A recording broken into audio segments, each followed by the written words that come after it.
floor. Thanks a lot. Thanks, Chair. I'm the Vice Chair of the delegation, and I had to substitute the Chair, Ms. McAvey. She could not be part of the delegation this time.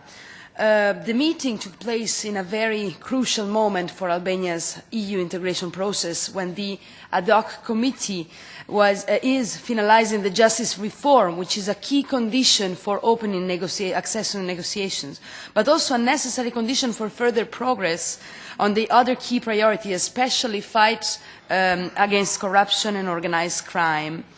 They are very close to reach an agreement there, and the text, after 1 year and a half of work with the huge involvement of international and EU institutions, is mature for adoption.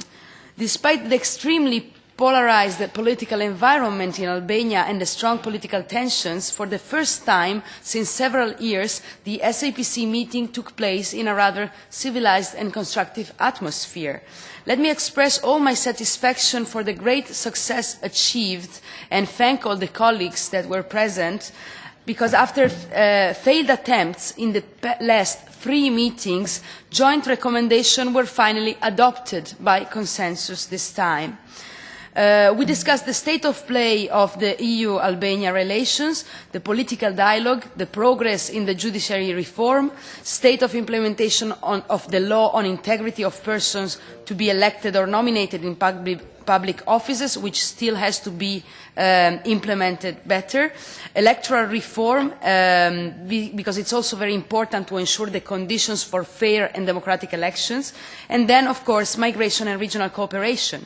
The EP delegation held constructive meetings with Prime Minister Edi Rama, President Bujar Nishani, the Speaker of the Parliament, Ilir Meta, and the leader of the opposition, Lulzim Basha.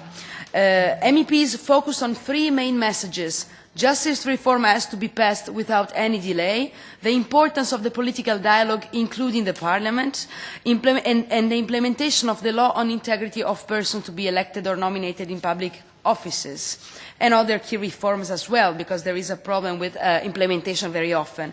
Political leaders thanked the European Parliament for the balanced and objective 2015 Albania report. The EP delegation also met with think tanks to discuss the general political situation and with CSOs to discuss the situation on human rights in Albania. Regarding the general political situation, the focus was on the justice reform and on the law on so-called decriminalization. Human rights CSOs briefed the delegation on the main problems related to the lack of implementation of laws and strategies, the lack of direct services, and the lack of formal mechanism of consultation that have to be put in place in order to, of course, hear their very important voices. As I said, the major success of the SAPC was the possibility to have a normal debate and the adoption of joint recommendation.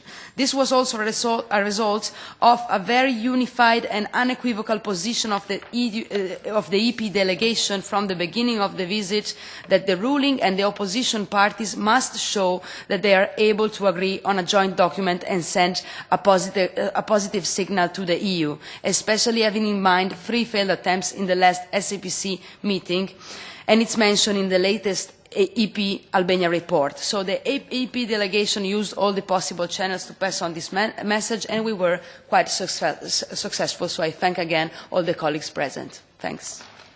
Thank you.